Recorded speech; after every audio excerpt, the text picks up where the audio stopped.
안녕하세요. 사연에 빠지다의 DJ 민영입니다. 오늘의 사연은 자신도 모르는 사이 드라마틱한 인생에 휘말려서 선택의 기로에 놓이게 되셨다는 사연자님의 이야기입니다.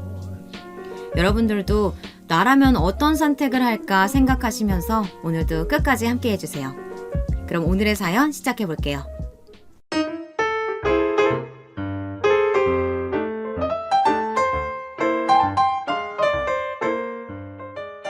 안녕하세요. 저는 20대 여자입니다. 요즘 드라마를 보다 보면 말도 안 되게 꼬이고 꼬인 관계에 저게 말이 돼? 라고 할 정도로 말도 안 되는 이야기가 참 많죠. 저도 그럴 때마다 막장이다, 뭐 저런 일이 어디 있냐 따지던 사람 중 하나였습니다. 그런데 정말 그런 말도 안 되는 일이 있기는 하더군요. 제가 직접 경험을 하고 나니 사연을 보내지 않고는 참을 수가 없어서 이렇게 몇 자 적어봅니다. 저는 사실 어린 시절부터 드라마 같다고 하면 참 드라마 같은 인생이었습니다. 아주 불쌍한 여주인공으로 딱 맞는 사연을 갖고 있었죠. 저는 6살 때 친부모에게 버려져 고아원에서 자랐습니다. 저를 살뜰히 챙겨주신 수녀님의 말씀에 의하면 바카스 한 박스와 작은 쪽지, 그리고 현금 10만 원이 담긴 봉투가 담긴 검은 봉지를 들고 제가 혼자 고아원 문을 두드렸다고 하더라고요. 저는 당연히 기억이 나지 않지만요. 우리 아이 이름은 지우입니다. 꼭 다시 데리러 올 테니 절대 다른 집에 보내지 마세요. 꼭 다시 오겠습니다. 그때까지 밥도 많이 주시고 잘 좀 챙겨주세요. 금방 오겠습니다. 쪽지에 적힌 내용을 저는 믿었습니다. 저를 어쩔 수 없이 고아원에 두고 가신 사연이 있을 거라고 굳게 믿으며 일이 해결되면 금방 저를 데리러 오실 거라고요. 그런데 다 거짓말이었습니다.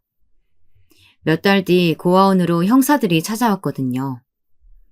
야산에서 시체가 한 구 나왔는데 여기 고아원 이름이 적힌 쪽지와 아이와 함께 찍은 사진이 주머니에서 나왔다고요.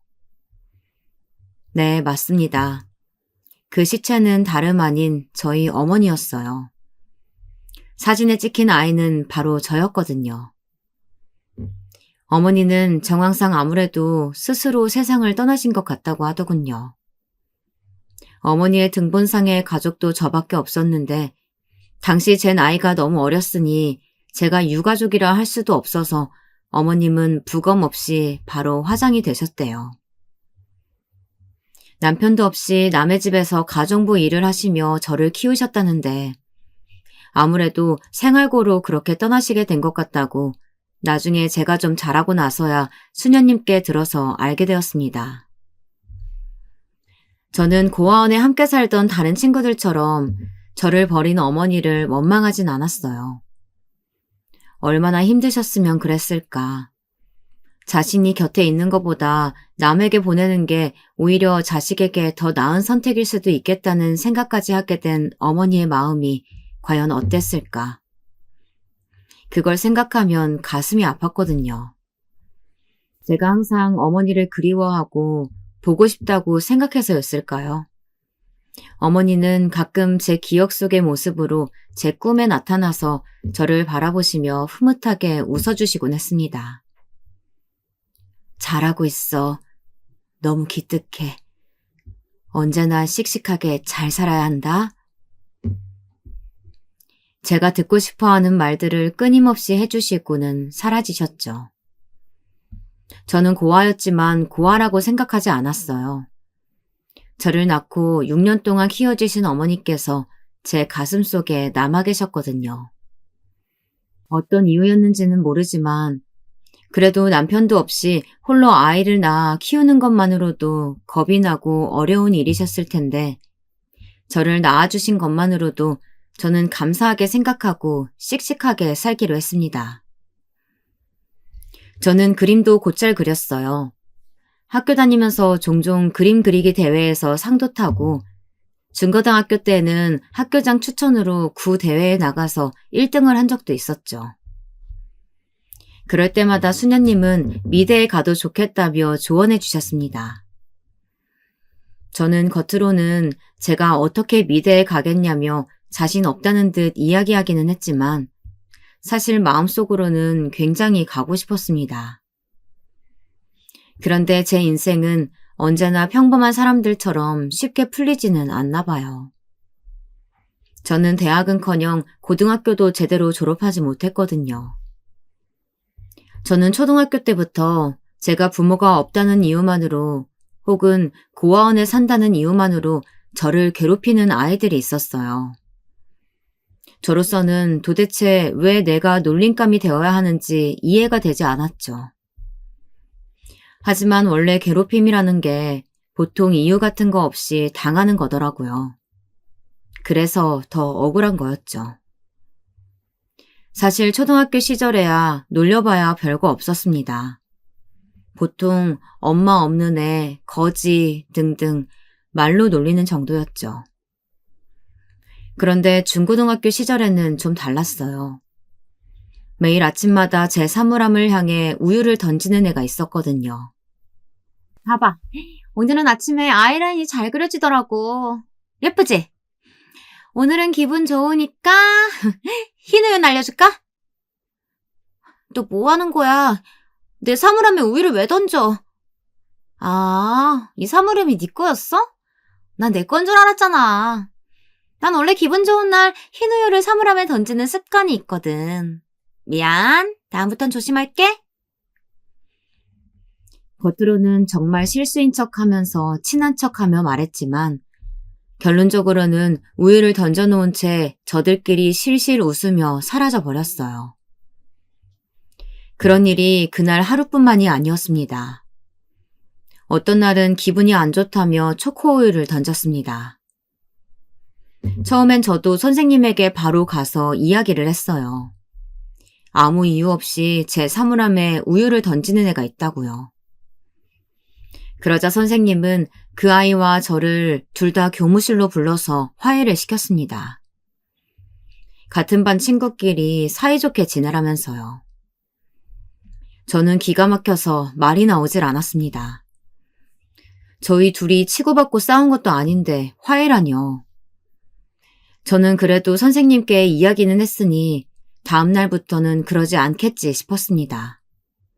그런데 바로 그 다음 날도 그 다다음 날도 우유를 던지더라고요. 이번엔 딸기 우유였습니다. 난 너랑 내가 친구라고 생각했는데 넌 날 친구라고 생각 안 했더라? 그래서 나 너한테 상처받았잖아. 그래서 오늘은 딸기 우유야. 핑크색 딸기 우유. 너 진짜 제정신이 아니구나. 너랑 내가 친구라고? 난 한 번도 그렇게 생각한 적 없어. 그러니까 이거 빨리 닦아. 아, 네가 부모가 없어서 잘 모르는구나? 친구들끼리는 사이좋게 지내야지.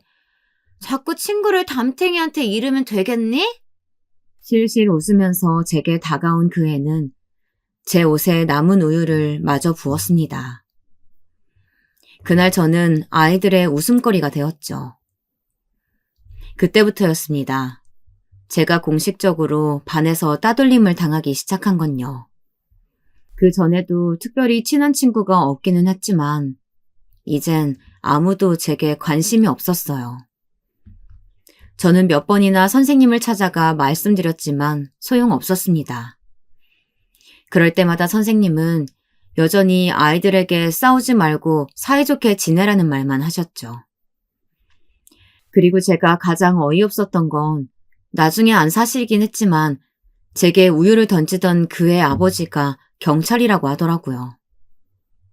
인생이란 정말 알 수 없는 거더군요. 그날 이후엔 저도 그 애가 하는 대로 그냥 당하고만 있었습니다. 우유를 제 사물함에 던지든 책상을 밖에 빼놓든 아무렇지 않았어요. 저는 그냥 그 애가 더 불쌍하다고 생각하기로 했거든요. 걔는 부모도 있고 집도 있는데도 저런 짓이나 하고 다니고 있는 걸 보면 뭔가 삐뚤어져도 단단히 삐뚤어진 애정 결핍으로밖에 생각할 수 없었으니까요. 제가 별 반응이 없으니 그 애도 재미가 없어졌는지 얼마 후부터는 우유도 던지지 않더라고요. 그때까지만 해도 저는 제가 이긴 거라고 생각했습니다.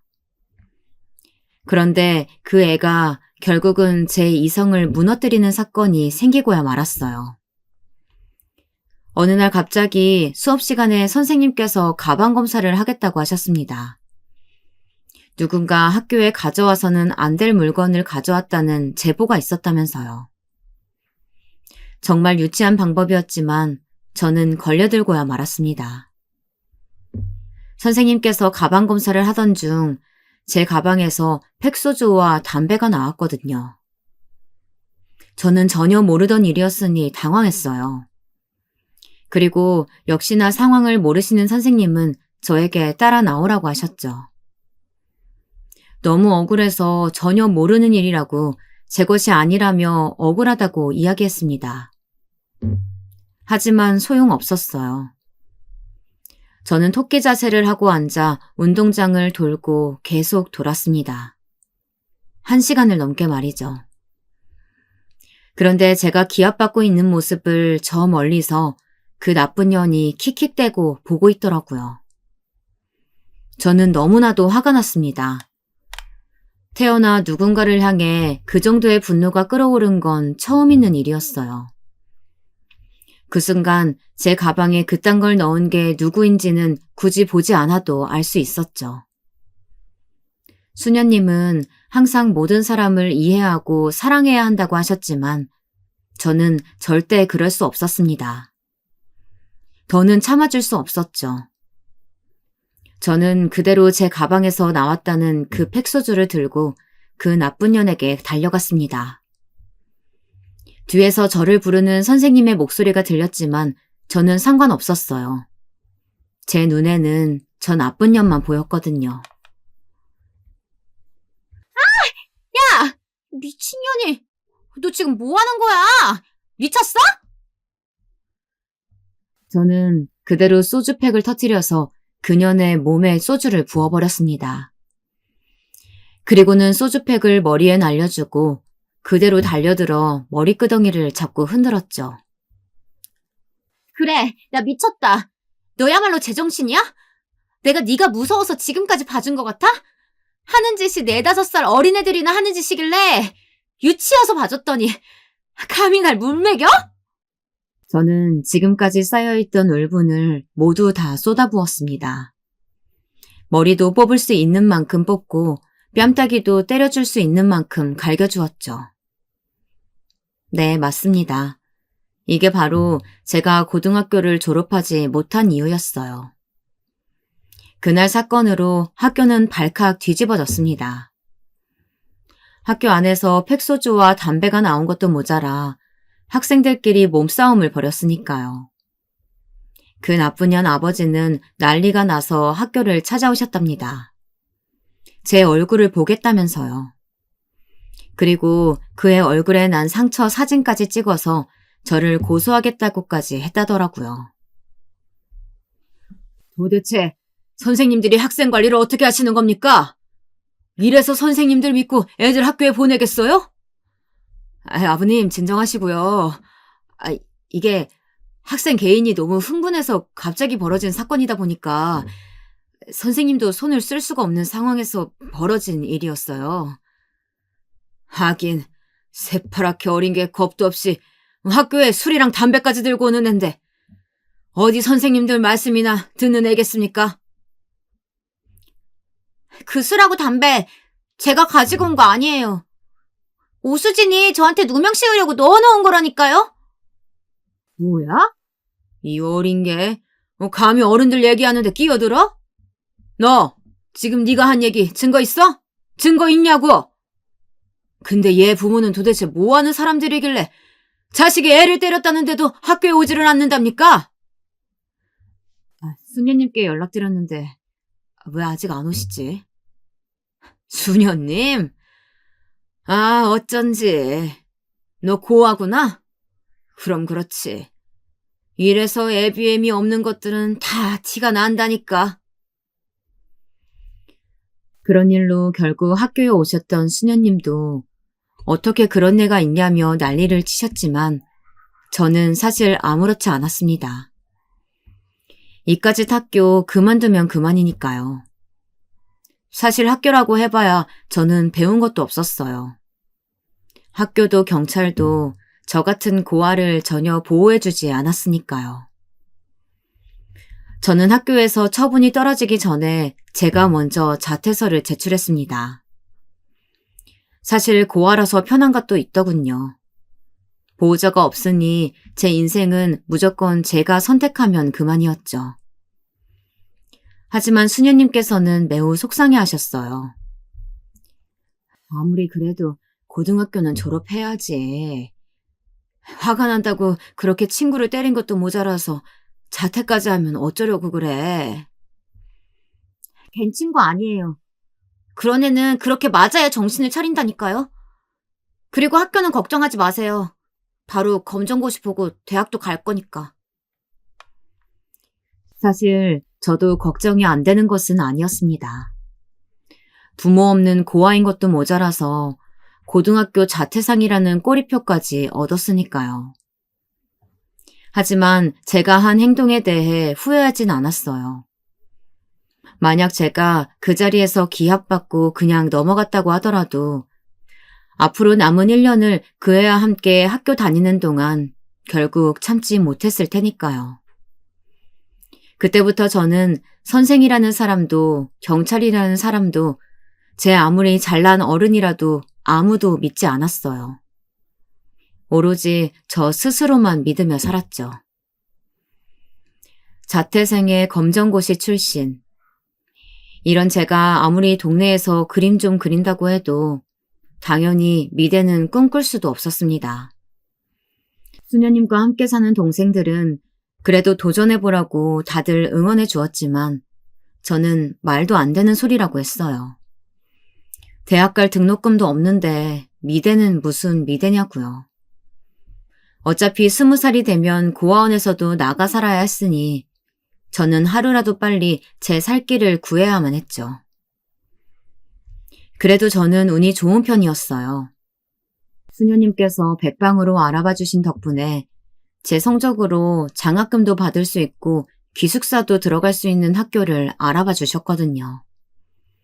그 덕분에 저는 큰 고생하지 않고 대학이라도 졸업할 수 있었습니다. 안 그랬으면 대학은 꿈도 못 꿨을 거예요. 저는 대학을 다니면서 주중 주말 가릴 것 없이 닥치는 대로 아르바이트를 했어요. 물론 힘들고 지치기도 했죠. 하지만 저는 기댈 곳이 없었습니다. 힘들다고 투정 부릴 엄마도 안 계셨고 학비 좀 지원해달라고 조를 아버지도 안 계셨으니까요.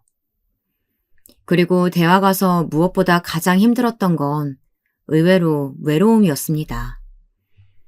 고아원에 있을 때는 동생들도 너무 많고 수녀님도 계셨으니 외로울 틈이라고는 없이 오히려 매일 정신이 너무 없어서 잠깐이라도 혼자 지낼 수 있는 작은 방이라도 하나 있었으면 좋겠다고 생각했었습니다. 그런데 막상 혼자 살아보니 아르바이트가 끝나고 집에 들어오면 왠지 이 반지 앞방에 꼭 외딴 섬처럼 느껴졌어요. 그래도 대학에서는 좋은 친구들도 많이 만나서 매일 함께 맛있는 것도 먹으러 다니고 공부도 같이 하면서 하루하루 즐겁게 보냈는데요. 그래도 어째서인지 채워지지 않는 공허한 느낌이 항상 있었어요.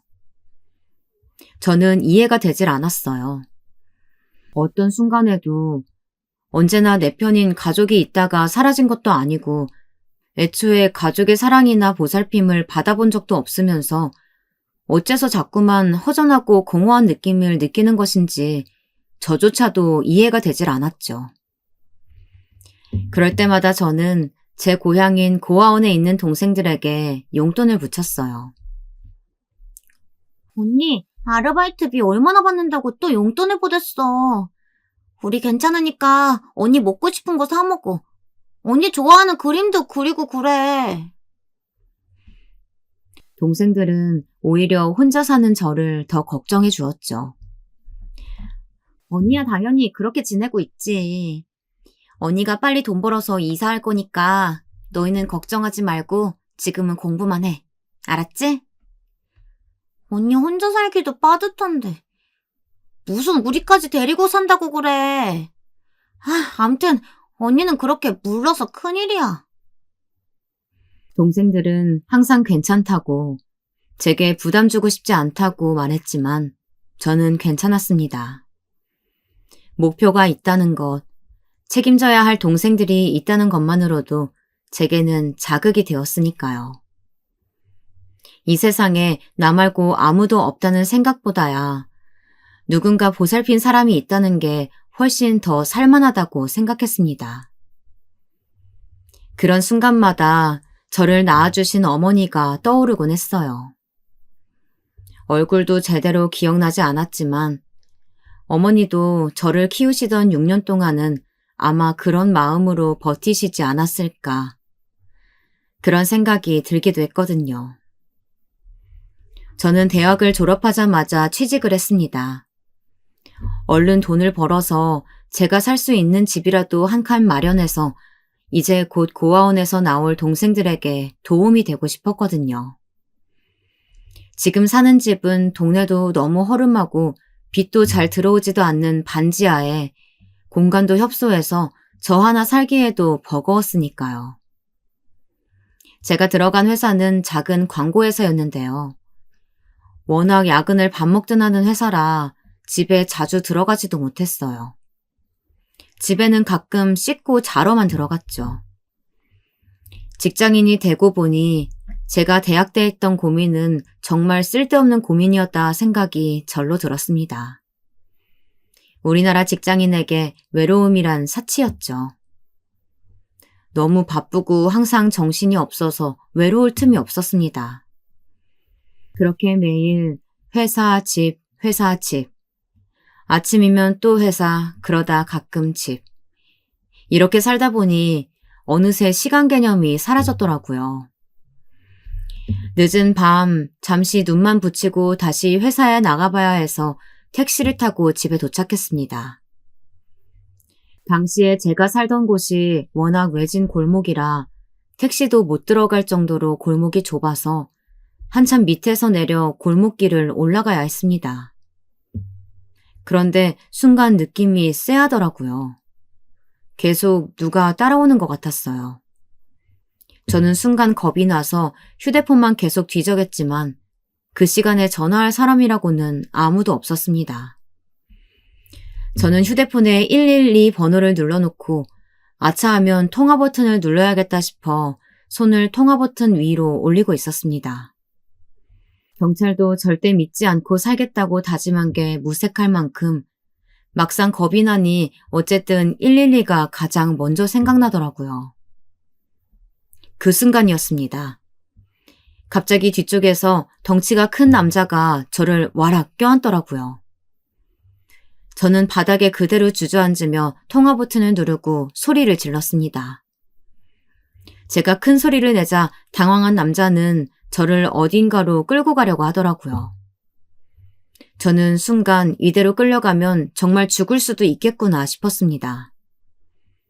태어나서 이렇게 눈앞이 까마득하게 어두워지는 순간은 처음이었습니다. 저는 최대한 몸을 뒤로 눕히며 버둥거렸어요. 골목이 매우 가파른 계단으로 되어 있어서 제가 버둥거리면 버둥거릴수록 남자도 당황하는 것 같았거든요. 그때였습니다. 어디선가 희미한 불빛이 보이더라고요. 야, 도망간다! 잡아! 순식간에 저는 혼자 바닥에 누워 있었고 우르르 사람들이 계단 위로 남자를 쫓아 달려갔습니다. 그때 누군가 제 곁으로 다가오는 느낌에 저는 몸을 웅크렸습니다. 경찰입니다. 괜찮으세요? 네, 괜찮아요. 감사합니다. 다행히 제가 112로 신고를 한 뒤 전화기를 계속 들고 있어서 계속 위치 추적을 하고 있었다고 해요.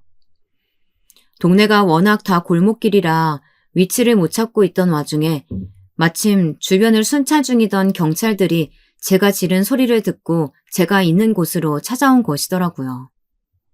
천만다행이었습니다. 만약 그 순간 그대로 그 남자의 손에 끌려갔다면 어떤 일이 벌어졌을지 생각도 하고 싶지 않거든요.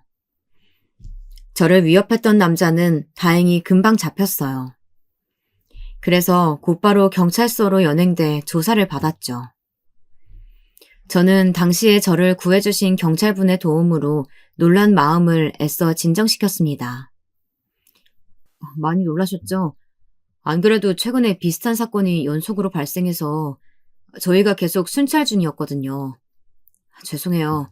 저희가 빨리 잡았으면 오늘 같은 피해는 받지 않으셨을 텐데요. 그날 저를 도와주셨던 경찰분은 너무 좋으신 분이었어요. 제가 지금까지 경찰에게 갖고 있던 편견들을 단번에 깨주셨죠.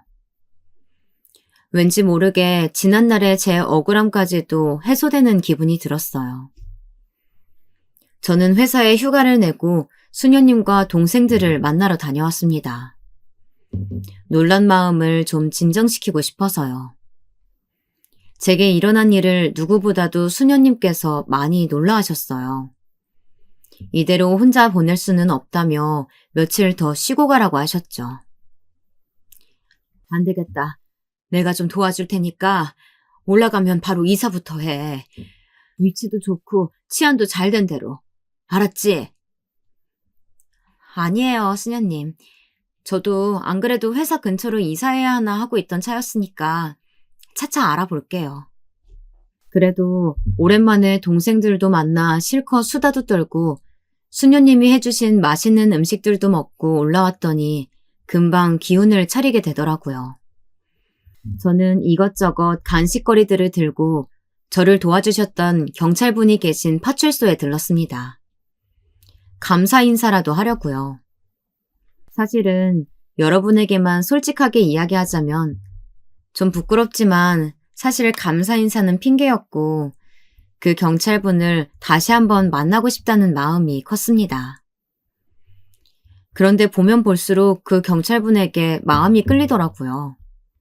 그래서 저는 연락처까지 교환하고 따로 연락도 주고받았습니다. 경찰이라는 직업정신이 투철해서인지 언제나 제 걱정을 해주더라고요. 항상 야근이 많아 집에 늦게 들어가는 제가 걱정된다면서 집 근처로 자주 순찰도 돌아주고 동생이 근처 대학에 들어가게 돼서 함께 살게 되었다고 하자 다행이라면서 이제 좀 안심이 된다고 하더라고요. 동생이랑 나이 차이가 좀 나네요. 이제 20살이면 누뚱이 동생인가 봐요. 친동생은 아니고 사실 제가 시설에서 자라서 어릴 적에 같이 살았던 동생이에요. 사실 친동생이나 다름없지만요. 보통 다들 제가 고아원에서 자랐다는 이야기를 들으면 반응은 딱 두 가지였습니다. 보통은 정말 몰랐어 로 시작해서 그때부터는 저를 언제나 안쓰러운 눈빛으로 바라보며 그 전과는 굉장히 대조적으로 잘해주는 경우가 많았죠. 그리고 또 다른 경우는 신기해하면서 자기들과는 다른 부류의 사람인 것처럼 이것저것 질문이 많아지는 경우가 대부분이었습니다.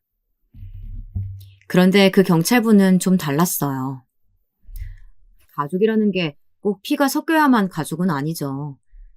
내가 가족이라고 느끼는 사람들이면 진짜 가족인 거니까요. 저도 이런 느낌은 처음이라 낯설어서 말로 표현하기는 어려웠지만 경찰분은 제가 생각한 것보다 훨씬 더 좋은 사람인 것 같았어요. 저를 편견 없이 대하는 모습이 더 멋있게 보였거든요. 이런 사람을 제가 또 만날 수 있을까 싶어 그날 이후로 저는 틈만 나면 파출소에 출근 도장을 찍었습니다. 저도 제게 그런 면이 있을 줄은 몰랐는데요. 제가 생각보다 꽤 적극적인 면이 있더라고요. 지우씨, 혹시 이번 주말 시간 괜찮으세요? 시간 괜찮으시면 저랑 같이 영화 보러 가실래요? 영화요? 너무 좋죠. 완전 좋아요.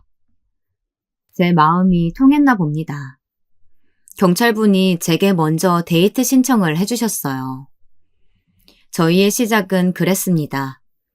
제가 경찰이라는 직업을 가진 남자에게 이성적으로 끌리게 될 거라고는 단 한 번도 생각한 적이 없었는데 인생이 또 이렇게 되기도 하더군요.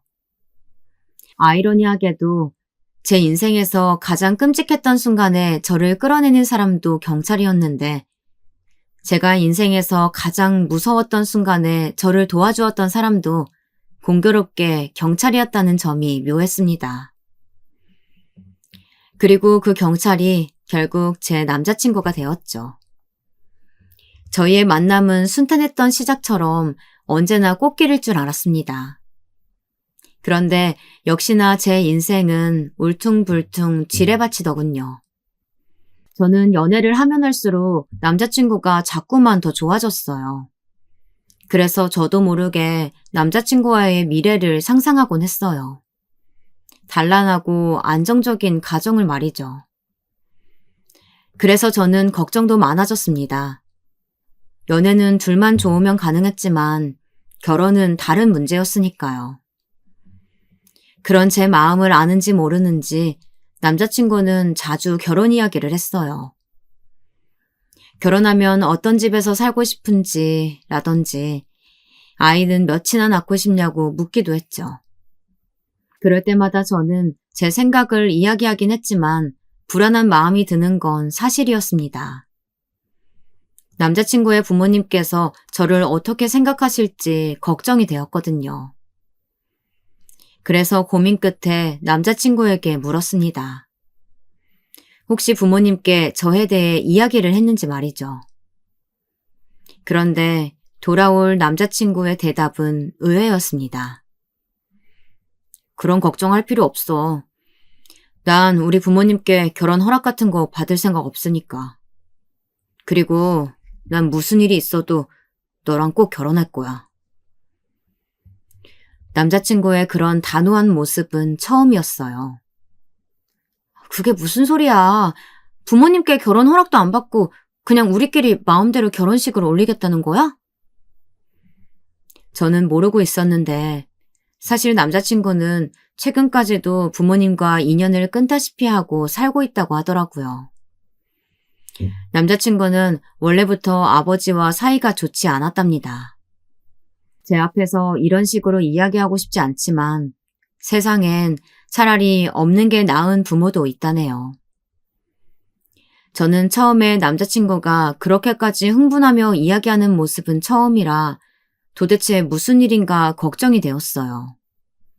아무리 그래도 부모가 없는 게 낫다는 말은 제게는 전혀 납득이 되질 않았죠.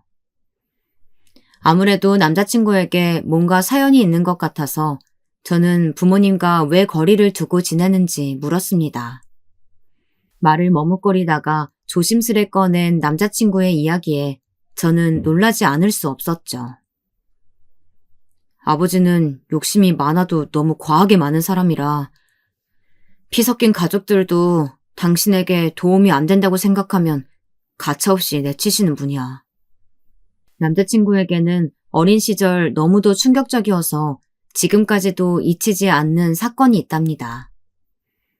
남자친구의 할아버지께서 연세는 좀 있으셔도 사업체를 운영하실 정도로 건강하셨었는데 너무도 갑작스럽게 돌아가셨대요.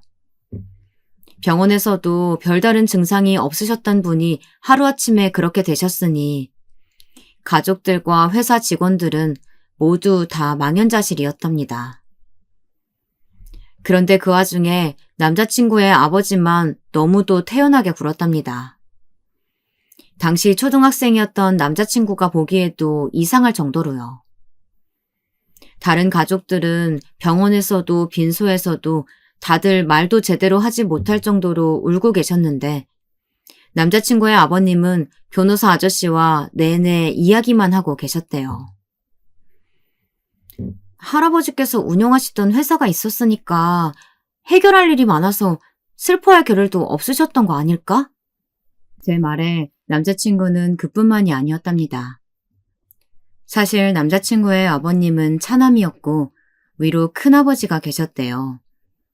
회사도 할아버지 댁도 그전까지는 모두 다 큰아버지께서 관리하고 계셨는데 할아버지가 돌아가시자마자 공개된 할아버지의 유언장에는 모든 내용이 다 뒤집혀져 있었다고 합니다.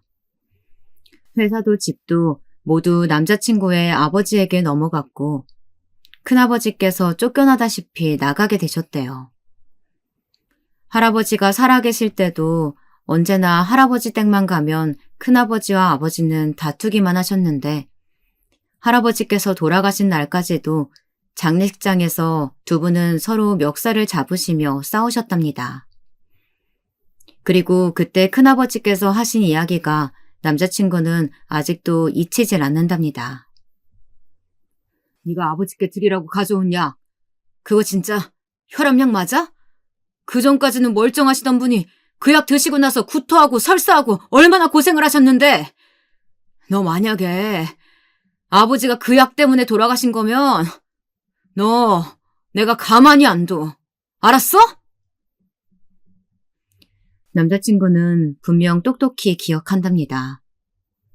아버지께서 할아버지에게 드린 그 약 때문에 할아버지가 돌아가셨을지도 모른다고 이야기하시던 큰아버지의 모습을요. 와, 형이 맨날 이렇게 헛다리만 짚고 있으니까 아버지가 보시기에도 형이 얼마나 한심하다고 생각하셨으면 유언장에 다 나한테 넘기라고 되어 있겠어. 아버님은 절대 아니라고 하셨다지만 남자친구의 기억에 따르면 아버지의 행동에 미심쩍은 것이 아주 많았답니다. 할아버지에게 드리겠다고 가져간 약이 정말 어떤 것이었는지까지는 모르지만 그 당시 할아버지 댁에서 일하시던 아주머니께서 할아버지가 그 약을 드시면 구토를 해서 약을 드리지 않는다고 이야기하자 남자친구의 아버지께서는 갑자기 노발대발하시며 아주머니에게 소리를 지르셨답니다. 그 모습을 당시 초등학생이었던 남자친구가 목격했고요. 아줌마가 의사야? 왜 마음대로 판단하고 멋대로 약을 줘라 말아야? 남의 집에 밥이나 하러 왔으면 밥이나 하세요. 어릴 때부터 정의로운 경찰이 되고 싶다고 생각했던 남자친구는 자신의 아버지를 볼 때마다 화가 났답니다. 워낙 평소에도 일하시던 분들에게 막대하고 제멋대로 구는 모습이야 많이 봐와서 사실 놀랍지도 않았지만 할아버지께서 약을 드시지 않는다는 말에 그렇게까지 화를 내시는 모습은 분명 이상했답니다. 그리고 할아버지께서 살아계실 때도 분명 누가 보더라도 둘째 아들보다는 큰아버지를 더 편애하셨었는데 갑작스레 모든 재산과 회사를 둘째 아들에게 주었다는 게 아는 사람들은 다들 이상하다며 수군거렸다네요. 어릴 땐 그냥 주변 모두에게 화만 내는 사람이 내 아버지라는 게 싫다는 정도였는데 내가 커갈수록 점점 더 분명하게 알겠더라. 내 경찰 인생에 내 아버지라는 사람이 가장 큰 걸림돌이 될 수도 있겠구나. 저는 남자친구의 이야기를 듣고 나자 남자친구가 뭘 걱정하고 있는지 분명하게 알겠더라고요. 남자친구는 저를 걱정하고 있는 것이었어요. 혹시나 제가 남자친구의 아버님을 만났을 때 상처를 받을까 봐서요. 그래도 저는 결혼이라는 게 그렇게 마음대로 하는 게 아니다. 분명 서운해하실 거다. 그러니 우리가 결혼하고자 마음을 먹었다면 인사를 드리는 게 당연한 거라고 했습니다. 남자친구는 끝까지 그렇게 할 필요 없다며 자신의 아버지라는 사람은 절대 허락할 리 없다고 확신했습니다. 그런데 역시나 남자친구의 말이 맞더라고요. 남자친구가 어머님을 통해 저를 소개하고 싶다고 연락을 드렸는데 남자친구의 아버님께서는 제가 부모 없이 고아원에서 자랐다는 말만 듣고도 저를 만나지 않겠다고 하셨대요. 남자친구는 당연히 그럴 줄 알았다는 반응이었지만 사실 저는 조금 놀라기는 했습니다. 마치 고아면 절대 만날 생각이 없다라고 대놓고 들은 것 같은 기분이 들었거든요. 그런데 다행히도 남자친구의 어머니께서는 제가 궁금하시다면서 아버님의 생신날 같이 식사라도 하자며 먼저 연락을 주셨어요. 남자친구는 내키지 않아 했지만 결국 제 뜻을 들어줬죠. 자기는 걱정하지 말고 있어. 내가 어떻게든 아버님 마음 돌려놓을게. 나 이래 보여도 서글서글하다고 어른들한테 은근 인기 많아. 저의 해맑은 모습에 남자친구는 씁쓸하게 웃었습니다.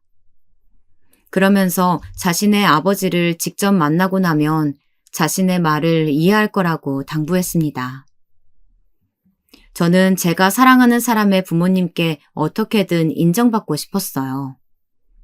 제가 단순히 부모가 없다는 이유만으로 외면받는 거라면 다른 좋은 부분을 보여드리고 노력하면 분명 인정해 주시는 날이 올 거라고 믿었습니다. 그렇게 되면 자연스럽게 남자친구와 아버님의 사이도 좋아질 거라고 막연하게 생각했죠. 그렇게 남자친구 아버님의 생신날이 돌아왔습니다. 남자친구는 워낙 부족한 게 없으신 분이니 뭘 드려도 좋아하시지 않을 거라면서 차라리 아무것도 준비하지 말라고 하더라고요. 선물은 남자친구가 준비하겠다면서요.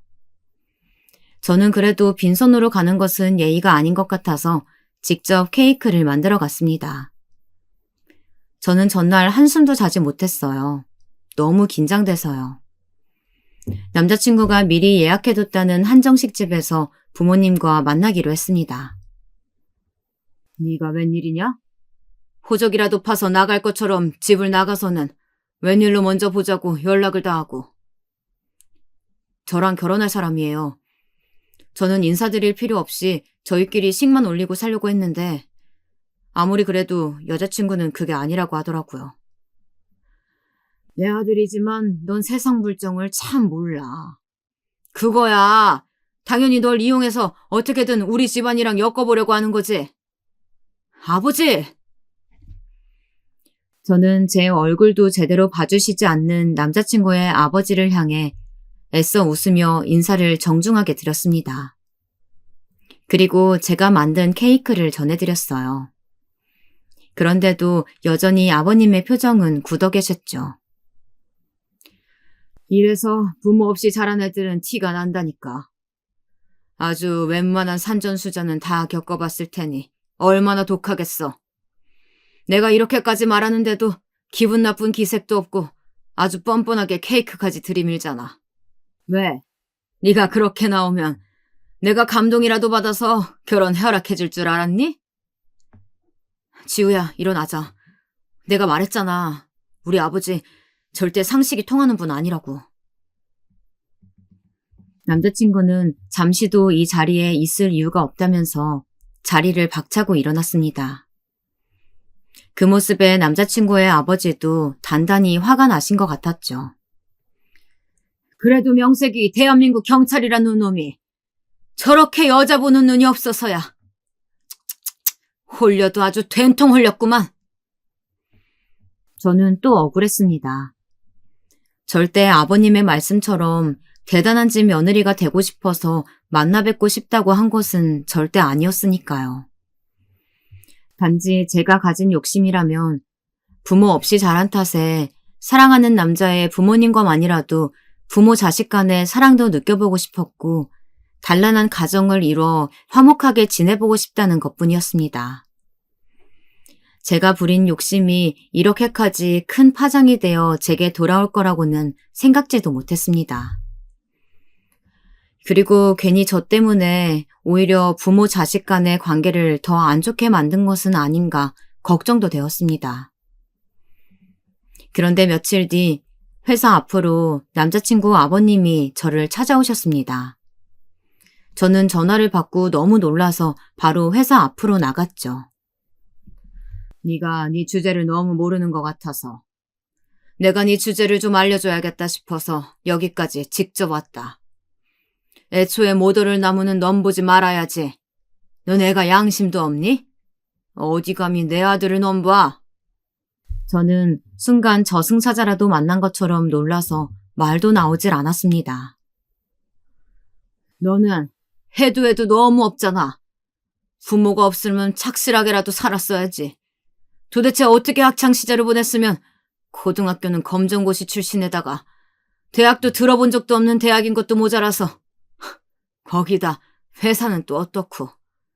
아휴, 말하고 싶지도 않다. 회사 앞에 찾아오셨다고 했을 때부터 예상은 했지만 이렇게 직접 제게 모욕을 주실 줄은 몰랐습니다.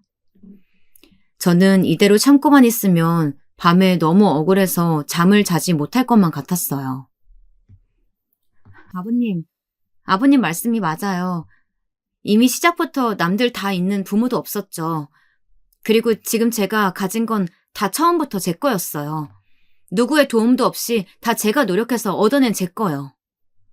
다 쓰러져가는 월세집에 고작 200 넘게 받으면서 다니는 직장. 너는 그게 그렇게 자랑스럽니? 참, 넌 욕심이라는 게 없구나. 아니요, 저 욕심 많아요. 제 인생에 어디 가서 오빠 같은 사람 또 만나겠어요? 전 결심했어요. 오빠랑 꼭 결혼해서 행복한 가정 만들 거예요. 제 당돌한 고백에 남자친구의 아버님은 화를 버럭버럭 내시며 돌아가셨지만 저는 이미 벌어진 일 어쩔 수 없다 싶었습니다. 저는 그날 있었던 일에 대해 남자친구에게 이야기했어요.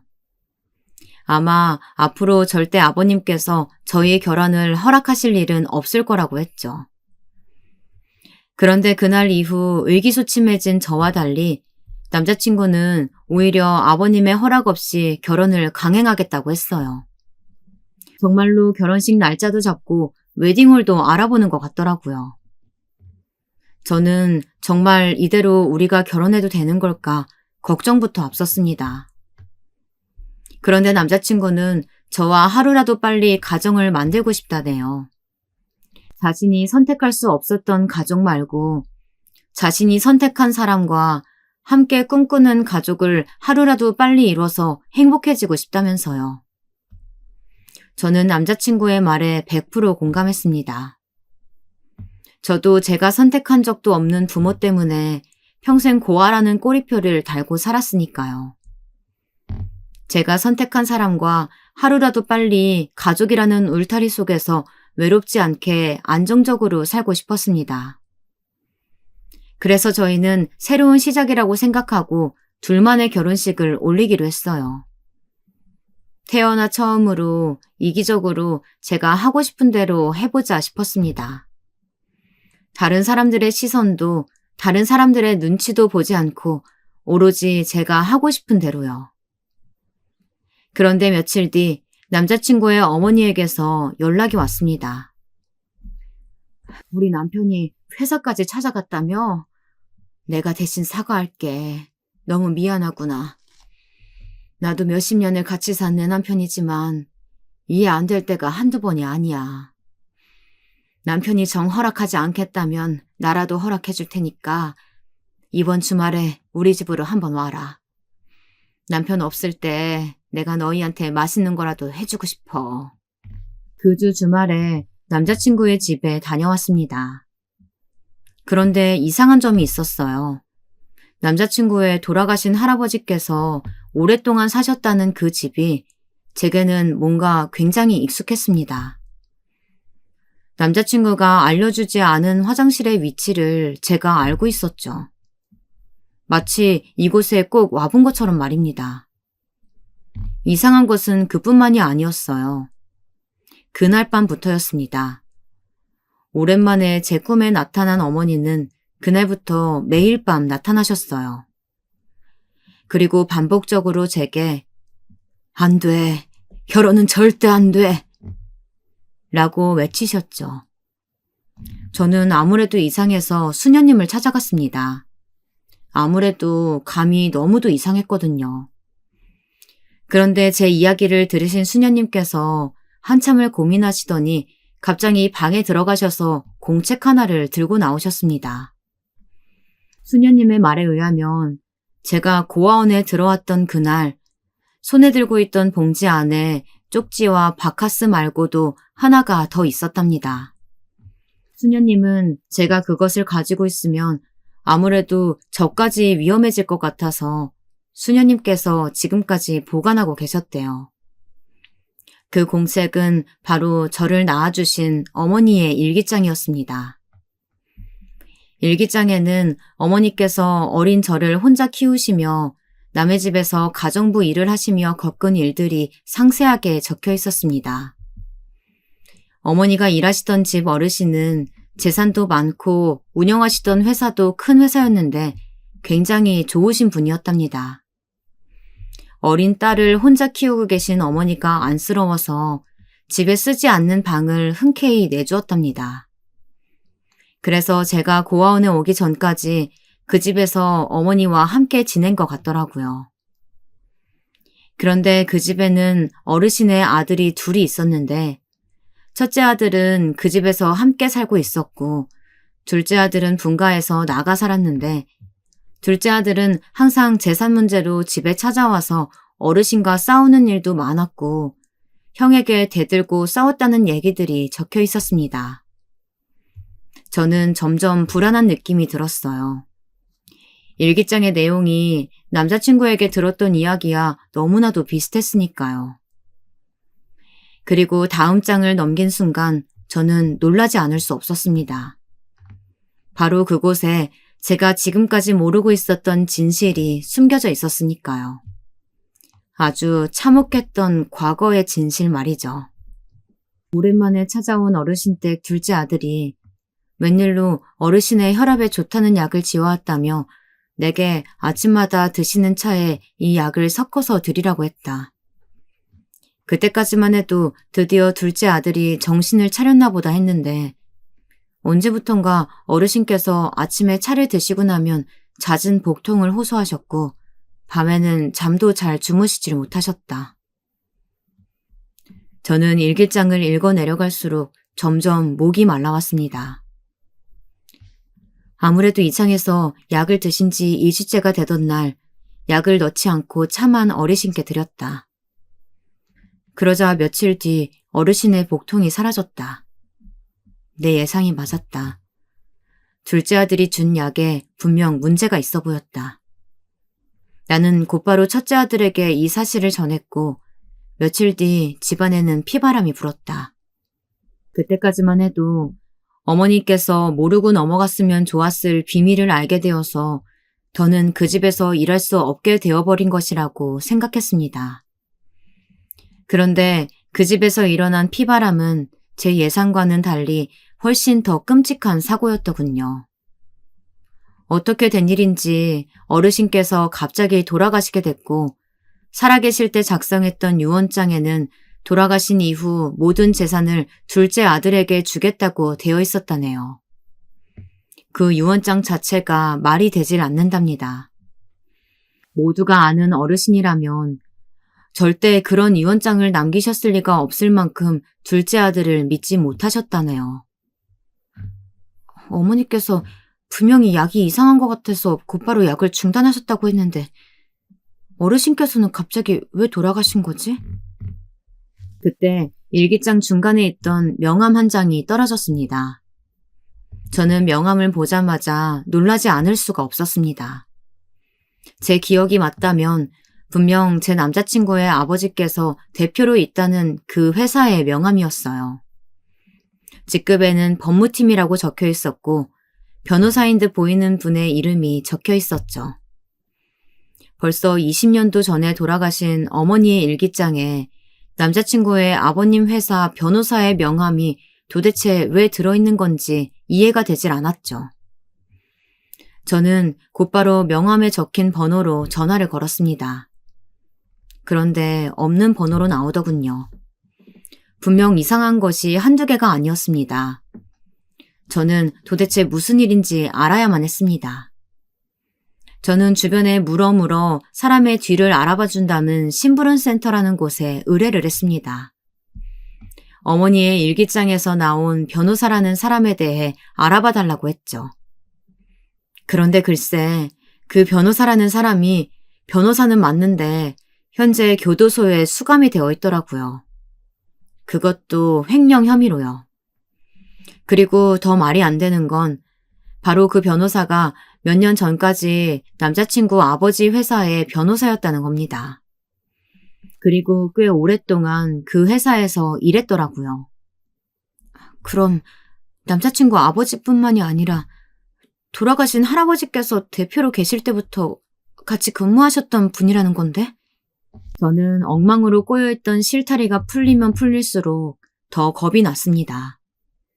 저는 어쩌면 명함에 적힌 변호사에 대해 알아보기 전에 알고 있었는지도 모르겠습니다. 남자친구의 아버지의 회사.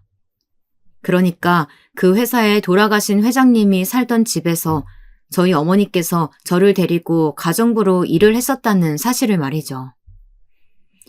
저는 점점 더 겁이 났습니다. 남자친구네 집에서 벌어졌다는 일과 저희 어머니와의 관계가 제가 지금 머릿속으로 상상해버린 바로 그것이 진짜 진실일까 봐서요. 저는 혼자 감당하기에는 너무 힘들어서 수녀님께 상의를 드렸습니다. 이미 수십 년이나 지난 일이야. 괜한 일에 휘말리면 너까지 위험해질 수 있어.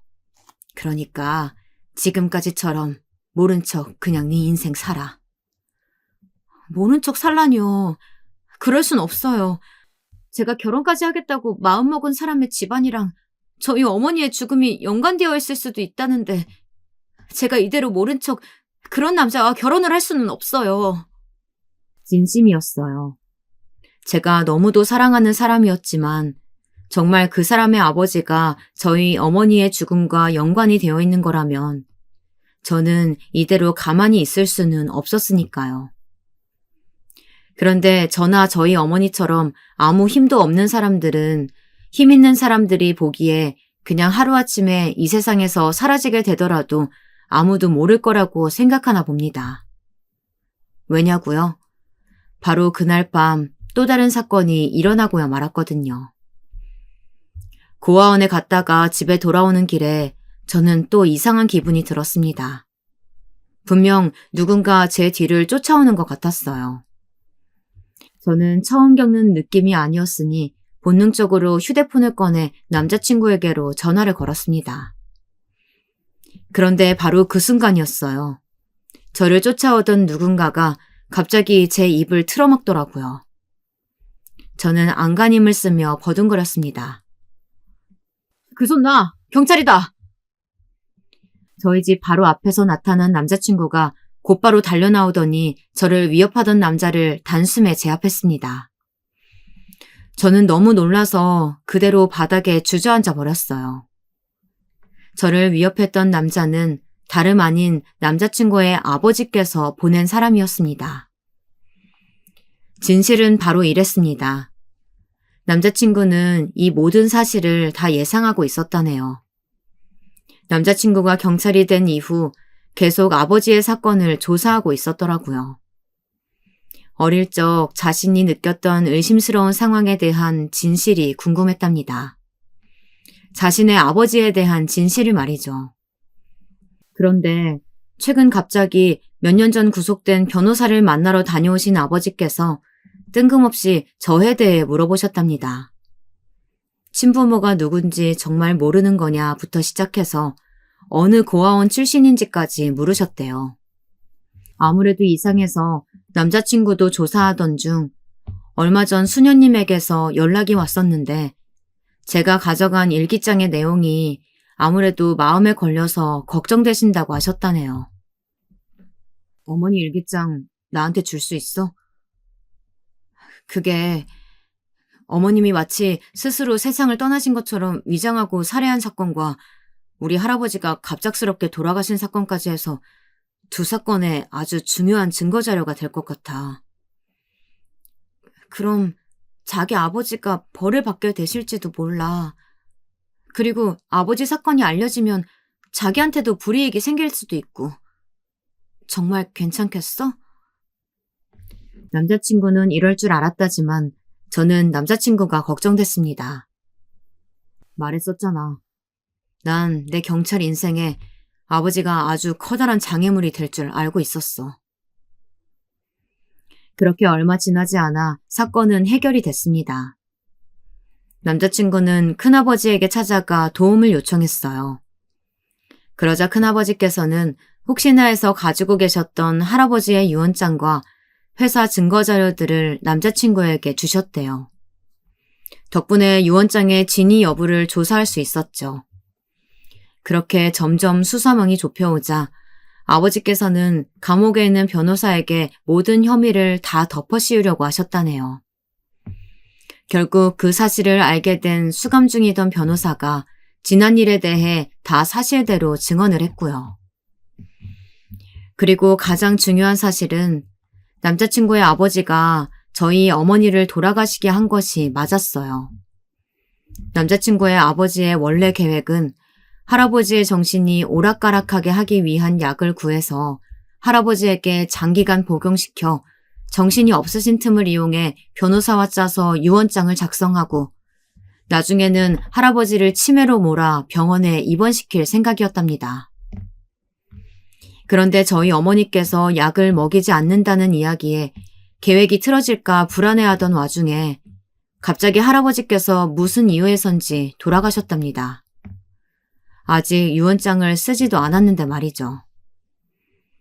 그래서 변호사에게 거액의 돈을 약속하고 유언장을 가짜로 만들었답니다. 그런데 그러던 중 저희 어머니께 둘의 계획을 들키게 되었고 그래서 어떻게든 저희 어머니를 정리하려던 중 겁에 질린 어머니가 저를 데리고 먼저 도망가셨다는 겁니다. 그 이후에 사람을 써서 어머니를 잡으러 다니다 고아원 근처에서 어머니를 찾아 쫓아갔는데 어머니께서 도망을 치다가 결국 산에서 굴러떨어져 사고를 당하신 거라고 하더라고요. 남자친구는 사건의 진실을 제게 이야기하면서도 어떻게 우리에게 이런 일이 일어날 수 있는지 믿을 수 없다고 했어요. 미안해. 내가 너무 미안해. 남자친구는 바닥에 주저앉아 오열했습니다. 저는 정말 하늘도 무심하다고 생각했어요. 그리고 매일 밤 꿈에 나와 제게 안 된다고 외치던 어머니의 얼굴도 떠올랐죠. 그래서 결국 저희는 어떻게 됐냐고요? 저희는 남자친구의 아버지께서 수감되시고 난 뒤 얼마 전 어머니가 계신 납골 땅에 둘이 함께 다녀왔어요. 그냥 지금까지 있었던 일에 대해 들려드리고 최근에 제가 어떻게 지내는지 중얼중얼 떠들다 왔어요. 남자친구는 제 옆에 함께 있어 주었습니다. 앞으로 저희 두 사람이 어떻게 될지는 저도 잘 모르겠어요. 그런데 한 가지 확실한 건 아직 저희 두 사람은 헤어질 준비가 되지 않았다는 겁니다. 그렇다고 함께 할 수도 없었죠. 그리고 정말 신기한 건 그날 이후 제 꿈에 어머니가 다시는 나오지 않으셨다는 겁니다. 그래도 저는 바라고 있어요. 어머니께서 다시 한번 제 꿈에 나와 주시기만요.